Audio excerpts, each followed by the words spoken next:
satu wejangan untuk orang yang masih males sholat apa Tat?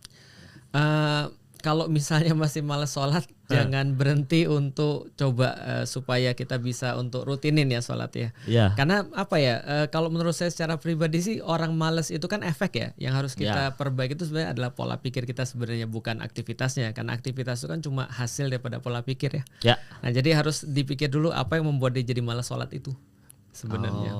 Jadi bukan aktivitasnya. Jadi kalau ada orang misalnya ada orang dia bilang saat saya malas untuk sholat, saya bilang ya udah ayo kita coba belajar dulu. Saya nggak membenarkan malas sholatnya, tapi saya ngajak dia belajar dulu karena saya tahu bahwa itu cuma efek doang dan kita nggak ada gunanya untuk fokus pada efek. Nah sedangkan sebabnya itu adalah di sini nih, di kepala dia isinya. Jadi daripada kita paksa ya mendingan kita ajak dia ngobrol kenapa dia malas sholat. Iya biasanya karena 5 waktu kebanyakan gitu, atau enggak ya udah gimana ya, kayaknya tuh udah kebanyakan dosa kemarin-kemarin, udah kayak gitu tuh Tat. Itu yang saya bilang efek. Jadi contoh ya misalnya how come ketika ada orang misalnya ketika dia udah jatuh cinta sama seseorang Mas misalnya dia bahkan nggak usah disuruh, dia akan minta untuk disuruh. Apa yang bisa aku lakuin lagi buat kamu? Kamu mau nggak makan ini? Kamu nggak makan ini? Aku ada restoran yang paling bagus nih. Ini restoran mahal loh, tapi untuk kamu nggak apa-apa. Dia bahkan minta masalah. Jadi orang yang jatuh cinta itu minta masalah kan gitu. Nah berarti masalahnya bukan nggak bisa dong, tapi kurang cinta. Nah itu yang kita bahas. Nah berarti cintanya itu dulu yang ditumbuhkan, maka hasilnya adalah orang mau sholat, orang mau untuk zakat, orang mau puasa dan segala macam aturan. Maka kalau orang bahas tentang Islam ini kita langsung masuk ke hal yang rumit ya. Iya. Kalau kita bahas Islam ya misalnya ya. Islam itu kan bagi beberapa orang rumit ya. Kenapa bagi beberapa orang rumit? Karena dia mulai langsung penjelasannya syariat. Tapi kalau dia mulai penjelasannya adalah justru dari rasa cintanya, akidahnya dulu, rumit itu jadi enggak. Jadi enggak fair ketika contoh misalnya ada orang-orang barat misalnya dia bilang Islam tuh rumit banget. Sholat 5 waktu, harus puasa sebulan penuh, ada zakatnya, ada ini dan itu rumit banget nih, banyak aturan. Nah, sementara dia enggak pernah bahas cintanya dulu. Padahal ada orang-orang yang sudah jatuh cinta, mereka melakukan segala sesuatu yang absurd di luar daripada pandangan orang-orang. Menurut mereka itu biasa. Contoh misalnya, ada orang ketika Coldplay datang itu rebutan tiket. Ikut rebutan gak? Enggak. Ikut rebutan tiket. Kadang-kadang sampai nggak masuk akal loh. Sampai penjualan keberapa tuh katanya tuh. Sampai kemudian apa katanya sampai ini ya penjualan terus penjualan lagi terus dijual lagi dan seterusnya. Sampai tembus 30-40 juta ya. Tapi orang mau. Bagi kita kan absurd. Tapi kita nggak bisa judging juga sih. Kenapa? Karena bagi mereka yang jatuh cinta itu wajar. Gitu maksudnya, itu adalah sesuatu biasa gitu maksudnya. Jadi justru orang jatuh cinta itu minta direpotin. Ini apalagi harus kita lakukan gitu kan ya. Nah jadi 5 waktu itu intinya menjadi berat kalau cintanya masih segitu. Jadi yang harus ditingkatkan cintanya dulu. Termasuk ketika ada orang bilang saya itu terlalu banyak dosa. Justru itu sholat itu tidak didesain untuk orang yang sudah nggak punya dosa. Justru sholat itu didesain untuk orang yang punya dosa. Makanya dia sholat. Artinya sholat itu kan bagi orang punya dosa ya Mas ya. Yang ketika terakhir kali kita selesai kita sholat terakhir itu kita sudah assalamualaikum warahmatullahi kita nggak disuruh bilang alhamdulillah keren banget gue kita disuruh bilang astagfirullahaladzim. Kita justru merasa bahwa kita punya dosa makanya kita sholat.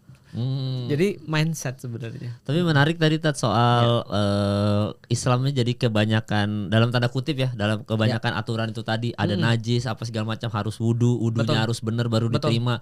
Belum mungkin kemarin mereka lupa mandi wajib apa segala macam. Jadi kayak banyak sulit banget sih gitu misalnya. Saya pernah ada di sesi seperti itu Tat. Jadi kayak awalnya mungkin kalau saya memang kecil SD-nya Muhammadiyah. Jadi secara nggak langsung sholat duha gitu-gitu aja udah dididik dari kecil kan. Benar. Awal-awal karena ketidaktahuan Tat. Jadi ya go on aja. Mandi wajib mungkin begini gitu. Wudu ya ikutin apa yang diperintah aja. Doa iftitah ya udah gini. Al-Fatihah yang penting rukun Islam rukun sholatnya penting jalan apa segala macam. Tiba-tiba makin dalam tahu Islamnya. Oh ternyata ada najis yang kita nggak bisa lihat, tapi kita nggak bisa sholat. Habis itu ada kayak wudu tuh harus bener, harus sampai sini, kaki harus bener semua. Kalau nggak diterima. Jadi kayak kok jadi makin rumit itu gitu ya. Tat. Belum lagi pembahasannya wudu tuh dari atas ke bawah atau bawah ke atas gitu. Yang ini kemarin lihat kajian Ustadz Hadi Hidayat, ternyata muka tuh harus gimana. Kayaknya bahkan kita salah semua gitu ya. Iya, pas masbuk misalkan. Datang masbuk, oh ternyata kalau ruku tuh harus Allahu Akbar dulu karena itu rukun sholatnya, baru Allahu Akbar lagi kan. Betul. Itu aja kayak oh salah ya gitu maksudnya. Oh kemarin tuh salah gitu Tat. Betul. Nah itu juga termasuk salah satu kritik kita terhadap dunia pendidikan Indonesia. Dunia pendidikan Indonesia itu memulai pelajaran Islam dengan what and how, tapi minus why. Itu problemnya sangat besar sekali tuh. Karena ketika orang belajar what and how dan nggak punya why, dia cuma menjalaninya cuma sekedar aja. Begitu dia tahu dan dia sudah berkembang akalnya, ini menjadi problem besar bagi dia. Kenapa? Karena dia merasa saya melakukan ini bukan karena kesadaran saya. Nah, why ini adalah bagian mindset, non fisik. Kalau what and how kan bagian fisik ya, sesuatu yang bisa dilihat, sesuatu yang bisa diindikasikan, sesuatu yang bisa untuk dievaluasi dan seterusnya. Tapi masalah-masalah non fisik ini ternyata itu yang paling berpengaruh. Nah makanya di Indonesia itu yang pertama adalah tentang masalah what and how itu yang diajarkan lebih dulu daripada pertanyaan why. Itu yang pertama. Yang kedua tentang masalah detail lagi ya. Saya pernah ketemu dengan orang yang sangat detail dengan minum teh. Gimana? Jadi saking cintanya dia dengan budaya minum teh, Mas. Itu minum teh itu aturannya banyak banget bagi dia. Saya ketemu lagi dengan ada orang yang dia benar-benar mencintai audio. Jadi audiophile gitu kan ya. Pokoknya maniak audio banget. Itu Mas, itu aturannya banyak banget Mas. Kalau kamu misalnya pergi ke ruangannya harus begini. Kalau duduk harus di posisi ini, di sini harus ada di sini, ini harus ada di sini, segala macam diffuser dan banyak banget lah urusannya itu pokoknya. Itu baru urusan teh, baru urusan audio. Saya pernah ketemu lagi dengan orang yang benar-benar maniak mobil. Itu pokoknya sangat detail sekali. Orang yang jatuh cinta itu akan detail Mas. Itu yang membedakan antara orang jatuh cinta dengan orang nggak jatuh cinta. Orang jatuh cinta detail. Makanya saya bilang nggak fair ketika kita bahas Islam, tapi kita nggak bahas cintanya dulu. Kita nggak bahas tentang akidahnya dulu. Ketika kita sudah bahas tentang akidahnya, baru fair kita bahas tentang sholat 5 waktu. Kita baru fair bahas tentang segala macam.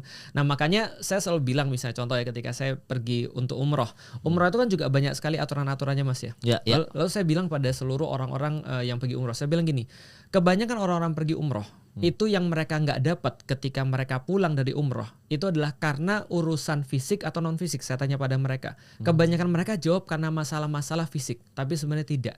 Kita itu gagal melakukan ibadah kebanyakan gara-gara masalah non fisik, bukan masalah fisik. Gimana contoh di dalam puasa misalnya Rasulullah pernah berkata begini, kamin soimin, berapa banyak kalian itu ngelihat orang berpuasa laisa lahum min siyamihi, mereka tidak dapat apapun di dalam siamnya atau saumnya itu illal ju' wal kasal. Kecuali dia merasa lapar dan merasa capek. Kenapa? Karena niat mereka, bukan perbuatan mereka yang salah. Jadi lebih kepada bukan rumitnya itu, tapi karena ini loh dalam hati mereka. Jadi contoh gini ya, ada orang yang sholatnya benar, ada orang yang puasanya benar sampai detail dia benar-benar, tapi dalam hatinya dia nggak siap untuk itu, pahalanya nggak dapat. Oh gitu Tat? Iya. Tapi ada orang-orang yang dia benar-benar niat mau melakukan sesuatu sesuai dengan yang dia mampu, dia pelajari semua dan dia coba untuk semuanya dia lakukan sesuai dengan yang dia pelajari, tapi ada yang miss, itu Allah cenderung akan maafin. Dibandingkan orang yang salah niat. Nah makanya di dalam Islam itu sebenarnya menurutku sih kenapa kita lebih tertarik untuk belajar tentang masalah why tadi, karena Rasulullah juga memulai dengan masalah why.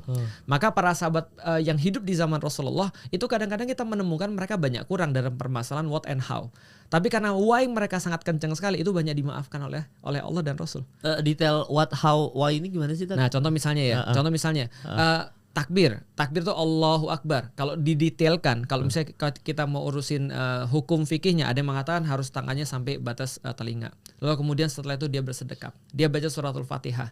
Setelah dia baca suratul Fatihah sebagai salah satu daripada rukun sholat, dia lanjutkan dengan rukun sholat yang lain. Pertanyaannya, kalau andaikan ada orang misalnya dia udah niat sholat, terus tiba-tiba dia lupa 1 rakaat, diterima nggak sholatnya? Enggak. Diterima. Dia lupa 1 rakaat nih, harusnya sholat zuhur 4 rakaat, dia 3 rakaat salam, itu diterima asal dia melakukan segala sesuatu yang paling maksimal sesuai dengan kemampuan dia. Dia atau misalnya diingetin sama jamaah bilang, Ustadz mohon maaf Ustadz, ini tadi Ustadz jadi imam tapi cuma 3 rakaat. Oh saya cuma 3 rakaat ya, iya mohon maaf saya salah, yuk kita sujud sahwi bareng-bareng. Itu diterima, sholatnya gak usah ngulang lagi. Artinya Allah itu memaafkan segala sesuatu yang bersifat teknis. Kenapa? Karena bersifat teknis itu kalau lewat, kita sudah sesuai kemampuan kita, benar-benar sesuai, itu insya Allah akan dimaafkan oleh Allah kalaupun kurang. Tapi kalau untuk urusan niat, walaupun sempurna kemudian pelaksanaannya, itu cenderung nggak dimaafin Mas. cenderung nggak diterima. Ada orang sedekahnya betul, misalnya sedekahnya di masjid tapi pengen disebut misalnya, nggak diterima oleh Allah. Nah makanya menurutku permasalahan non fisik ini lebih penting daripada permasalahan non fisik. Permasalahan fisik. Kalau di dalam kalau orang di dalam Islam dia sudah benar-benar paham tentang masalah non fisik, masalah hati, masalah niat, masalah cinta pada Allah, insya Allah kedepannya itu akan lebih mudah. Umroh misalnya, kita udah benar-benar niat ini adalah undangannya Allah, ya sudahlah, kita udah kayak orang diundang. Namanya orang diundang ya sampai di sana ya apapun dinikmati. Tapi begitu ada orang yang niatnya sudah nggak benar gitu kan ya, walaupun dia ngerti teknisnya, dia paham dan hafal, tapi tetap aja nggak ada nilai dalam perbuatan dia. Karena nilai itu kan tergantung niat. Kalau dia niat tapi lebih sempurna lagi gimana, Tat? Nah itu pahalanya lebih banyak. Nah, itulah makanya kan contoh misalnya di dalam Islam ini, Islam konsisten sekali. Contoh misalnya Islam mengatakan, kata Rasulullah dalam Islam tuh pandangan orang tentang baca Quran misalnya sama kayak sholat kan ya. Apakah baca Quran hukumnya bisa, baca Quran tuh hukumnya wajib? Tidak. Yang wajib itu belajarnya. Jadi yang wajib itu belajarnya. Ada orang-orang yang sudah belajar mas, entah kenapa sulit banget lidahnya mas. Itu ngomong fa jadi pa, itu orang Sunda misalnya. Orang Minang ngomong kok jadi ka misalnya. Dia nggak bisa sempurna dalam mengucapkan Al-Quran. Apalagi dalam lidahnya orang Indonesia kadang-kadang kebolak-balik mas. Kan ya. Do jadi za jadi segala macam kebolak-balik. Nah kalau dia misalnya terbata-bata dalam mengucapkan Quran, itu masih dapat dua pahala. Satu pahala adalah pahala baca Quran, satu lagi pahala terbata-bata. Malah lebih enak kadang-kadang. Contoh ya, ada orang lancar baca Quran, alam nasyrah laka sadrak, udah dapat pahalanya satu huruf 10 pahala. Nah kalau ada orang baca Quran nggak bisa, alam gitu. Udah berapa kali diucapkan alam itu. Nah berarti udah berapa kali lipat pahalanya, karena pahala susahnya dapat, pahala baca Qurannya dapat. Jadi Islam konsisten. Jadi kalaupun kita dalam masalah teknis kita merasa masih banyak kurang, bagus. Merasa sudah pro, itu yang justru nggak boleh. Tapi yang benar-benar kita harus lurusin adalah niat kita sebenarnya. Tadi rasa cinta, rasa pengen untuk menyenangkan Allah sesuai dengan perintah Allah dan seterusnya. Itu yang paling penting. Ya saya alhamdulillah pernah umroh juga Tat. Walaupun itu bukan undangan, maksudnya kayak endorse ya jatuhnya. Astagfirullah. Tapi betul. Sedikit saya potong ya. Dalam pandangan kita, umroh itu adalah undangan, apapun itu. Ada teman saya yang saya ajak dia, yuk namanya Fuad, kita pergi umroh yuk. Dia juga masih bertanya-tanya sampai pergi ke sana mas. Kenapa harus saya yang pergi? Kan masih banyak yang lain. Umroh ini nggak masuk bucket list saya dalam tahun ini. Dia bilang bucket list dia pergi ke Seoul misalnya, pergi ke Korea karena dia suka Korea. Kenapa saya dan segala macam.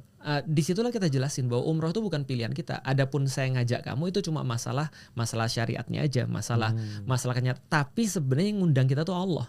Karena yang nganggap hambanya itu pantas atau tidak Allah, mau percaya mau enggak, tapi itu kenyataannya. Buktinya adalah kalau seandainya umroh itu bukan undangan, banyak orang lebih kaya daripada kita tapi nggak bisa pergi. Iya juga. Ada orang yang pergi mas sampai bandara itu nggak masuk ke Ka'bah mas, nggak, maksudnya sampai bandara dia stres, lalu kemudian sakit, lalu kemudian pulang lagi. Setelah zamannya pulang lagi. Ada yang nyampe hotel mas sakit sampai pulang. Ada yang nyampe hotel nggak sakit nggak apa, kayak istri saya haid, nggak bisa ibadah di masjid. Umroh itu undangannya Allah. Sesukanya Allah mengundang siapa. Nah syariatnya ya ada orang dapat endorse, ada orang misalnya dibayarin, ada orang misalnya dengan uangnya sendiri, itu syariat.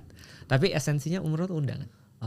Iya soalnya waktu pas umroh itu memang kalau secara mental sih belum siap tapi ya.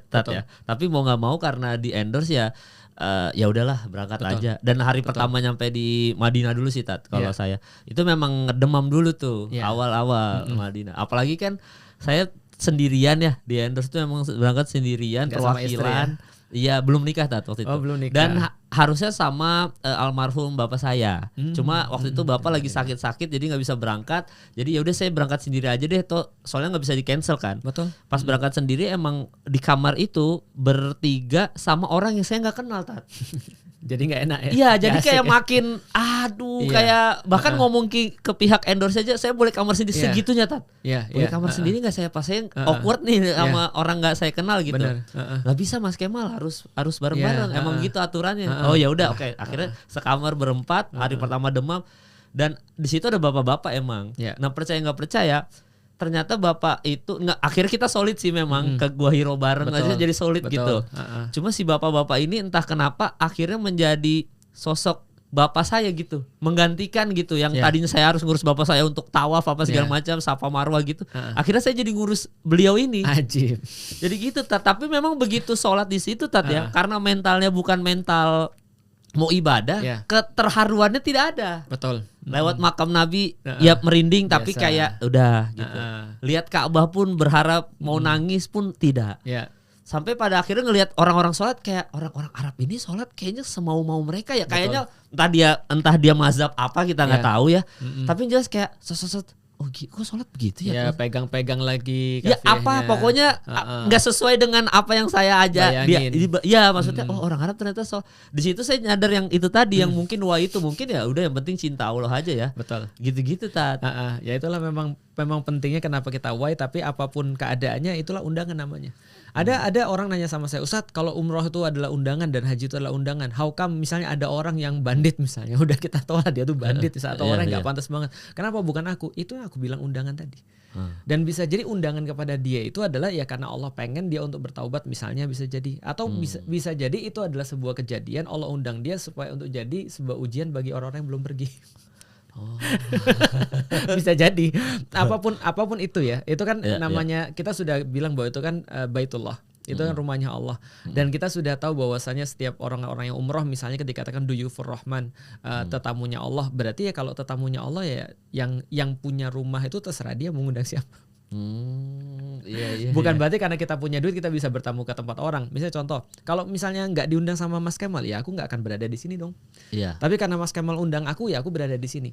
Nah, Mas Kemal undang siapa? Itu terserah Mas. Gitu kan. Bukan berarti kalau tiba-tiba ada orang lebih terkenal, lebih pintar daripada aku, dia datang ke sini, saya mau dong ikut podcastnya. Oh saya nggak undang kamu, gitu kan? Kira-kira gitu. Persis sebenarnya. Iya. Tapi memang karena Arab sekarang udah modern juga ya Tati. Maksudnya ada Starbucks, ada McD. Benar. Jadi kayak keusuhannya tuh mulai gitu-gitu. Itu yang termasuk yang kita kritik kemarin. Yang kita kritik adalah kebanyakan influencer sekarang ketika pergi ke sana bukan cuma umroh, tapi mereka ternyata membarengi dengan yang lain. Entertainment, mereka lalu kemudian pergi ke Laut Merah dan segala macam. Itu yang kemarin kita ketika saya coba jelasin kepada jamaah, kenapa sih Ka'bah itu adanya di Arab? Itu karena sesederhana karena di Arab nggak ada apapun selain Ka'bah. Sehingga orang nggak bisa nyambi. Coba bayangin kalau Ka'bah di Indonesia misalnya. Kalau Ka'bah di Indonesia orang habis umroh atau habis haji misalnya, mereka pergi ke pantai dong. Gitu kan ya. Artinya ada ya kita nggak tahu hati orang, tapi kita kan menjaga niatnya susah Mas ya. Artinya menjaga yang non fisiknya susah. Saya niatnya mau umroh misalnya, tapi kadang-kadang kan itu aja sekarang udah teralihkan dengan handphone, dengan kemudian selfie dan segala macam, dengan mereka bikin konten dan seterusnya. Walaupun tadi yang kita bilang endorse dan seterusnya. Nah ini kan masalah hati kan kita nggak bisa judge pada orang. Cuman kan kalau kita jaga ya. Nah sekarang itu di sana itu tadi kita bukan hanya ketika umroh tuh bukan hanya umroh, tapi sudah banyak tempat main, sudah banyak kafe dan segala macam. Ya itulah pintar-pintarnya kita Mas. Iya. Nah jadi kalaupun mau pergi ya gunakan untuk manfaat. Contoh misalnya saya pergi sama istri saya pergi ke kafe juga. Cuma perginya sama istri saya karena dia minta Abi pergilah Abi kita ngopi yuk dan segala macam. Ya udah ayo kita ngopi. Nah, kenapa? Karena untuk nyenengin istri. Nah jadi kita pakai juga sesuatu yang nggak cuma kosong gitu loh maksudnya, tapi ya sesuatu yang manfaat. Iya dan makan al-baik ya. Iya, itu udah wajib ya sekarang. Tapi memang waktu berangkat ke sana kan ada cerita ini menarik juga karena waktu itu Ustadz pernah ada di FYP saya soal mengkasihani kita masuk ke cinta dari kasihan. Betul. Jadi waktu itu pas saya umroh ke sana karena saya lihat Ka'bah, saya sering cerita juga sih ada di beberapa podcast. Tapi begitu saya ke sana lihat Ka'bah hari pertama dari Madinah itu saya tidak terharu. Saya makan tuh di Grapari Telkomsel atau apa barengan sama jamaah yang lain. Terus ada satu ustadz gitu masih muda seumuran saya, dia itu jalan kaki pokoknya dari mana dia, dari Indonesia jalan kaki sampai ke Mekah akhirnya. Nah di sana itu dia cerita kalau karena dia orangnya juga anak muda jadi gue lu aja. Terus dia bilang Mal itu apa namanya istilahnya. Nah dia ngobrolnya gini sih Tat, dia memang karena ini ngobrolnya santai ya. Surga neraka tuh gimana digituin. Ya ini aja sih surga menurut gue ya dingin, adem, ada kolam gitu-gitu enak gitu. Neraka tuh panas. Itu kan yang kita pikirin selama ini. Coba bayangin aja katanya, asumsi aja. Jangan-jangan neraka itu bukan panas gitu, bukan. Tapi jangan-jangan neraka itu orang-orang yang dicuekin sama Allah. Di surga ini orang-orang yang dicintai sama Allah. Lu punya pacar nggak? Lagi jomblo gitu. Tapi pernah punya pacar kan? Pernah. Coba lu berantem sama pacar lu, terus habis itu lu dicuekin dah gitu. Galau nggak dulu di rumah, pasti pengen nelpon kayak ada apa sih, ayo kelarin masalah ini, gak enak nih perasaan nih, gundah gulana, galau nih, gitu-gitu. Jangan jangan berantem, jangan cuekin aku gitu. Akhirnya gua dicuekin 3 hari, galau, nggak mau makan, sedih, depresi. Begitu dia angkat telepon lagi, seneng lagi, gitu kan. Nah itu baru lu dicuekin pacar mal. Coba dicuekin Allah gimana, dan itu pokoknya sampai seumur hidup lah udah dicuekin Allah. Itu nggak enak. Makanya kita ini ibadah ini semuanya ini cuma untuk ngambil rasa cintanya Allah supaya kita disayangin. Makan dan pacar sama analoginya kan. Manggil, sayang rumah kosong, OTW, langsung lari ya. Langsung dipanggil, jemput aku sekarang, Bapak OTW. Ibu pergi ya. Iya, langsung cabut. Kan Allah juga sistemnya manggil juga tapi betul. Lewat azan. Allahu Akbar, Allahu Akbar. Lu bayangin orang yang kita kejar cintanya seumur hidup nih, dia manggil, lo nggak langsung ke masjid mah. Betapa kalau itu cewek, betapa marahnya nih Allah sama lu gitu. Jadi gimana caranya lu bisa dapatin cintanya Allah kalau lu aja dipanggil nggak mau langsung pergi ke masjid, nggak mau sholat, marah itu pasti. Kayak cewek aja marah. Itu makanya. Nah dari situ langsung ke masjid ya. Langsung ke Ka'bah. Nangis ada-adanya sampai ingat, ya Allah sholat kadang-kadang jam 3 sholat kadang-kadang gitu Tat. Ya itu yang maksud saya pro. Jadi itu yang maksud saya pro. Yang pro itu tadi ketika dia sudah menyadari efek tadi yang pembahasan non fisik yang nggak kelihatan bahwa saya tadi kayak cewek dan segala macam. Tapi kalau kita bahas itu sama orang yang belum punya rasa cinta, nggak ngefek. Dia akan ngerasa tadi Allah itu kayak sadis banget ya.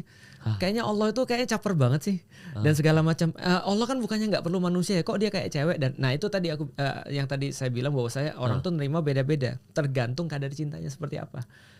Nah dan enaknya di sana itu hati kita kan jadi lembut. Jadi apapun yang dinasihatin pada kita jadi masuk. Nah makanya balik lagi, sebenarnya kalau kita lihat ada orang ketika dia belum melakukan apa yang kita lakukan, ya kita nggak boleh judging memang kepada dia. Dan contohnya misalnya kalaupun kita sudah menjelaskan bahwasanya ketika Allah itu seperti perempuan atau kekasih kita yang minta kekasih yang manggil kita misalnya, tiba-tiba kita nggak mungkin melewatkan panggilan itu. Lalu bagaimana dengan azan? Toh terus ketika dia pas azan dia belum pergi ke masjid juga, bagi saya juga tidak menjadi problematika besar. Kenapa? Karena ya kita tetap lihat, ya berarti kita belum bisa untuk memunculkan rasa cinta yang sama seperti yang kita punya. Jadi nah itu intinya yang kita harus concern tuh di situ, bukan pada perbuatan dia.